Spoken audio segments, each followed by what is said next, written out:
என்னப்பா லவ் பண்ணுப்பா. அதான் லவ் தானே பண்ணிட்டு இருக்கோம். 7க்குடையவன் ஆட்சி பெறும் பொழுது, அந்த லவ்வையே ஒரு முரட்டுத்தனமா லவ் பண்ற ஒரே ஆள் நீங்க தான். காரணம் ராசிநாதன் செவ்வாய் 11ஆம் இடத்தில் இருக்கிறார். சோ 11 7க்குடைய சுக்கிரன் 12க்கும் அதிபதியாக இருப்பதால், கணவரால் ஏற்படக்கூடிய செலவுகள், மனைவியால் ஏற்படக்கூடிய செலவுகள் இந்த மாதம் வரும். நெறைய செலவு பண்ணுவீங்க. அவங்கள நீங்க டேக் கேர் பண்றதுக்காகவே செலவு பண்ணுவீங்க. 8ஆம் வீட்டிலே உங்களுக்கு சுக்கிராச்சாரியாரோடு சேர்ந்த குரு பகவான். மாதத்தின் பிற்பகுதியில. ஓப்பனிங்லாம் நல்லா தான் இருந்தது.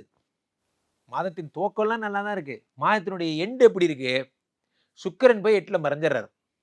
ஒரு வகையில நல்லது. எப்படி? 7 கூடியவன் 8ல் மறைந்தால், கணவரோட பிரச்சனை, மனைவியோட பிரச்சனை இதெல்லாம் ஒரு பக்கம். ஆனால் 12 கூடியவன் 8ல் மறையும் பொழுது, விபரீத ராஜயோகம் உருவாகிறது. எப்படி?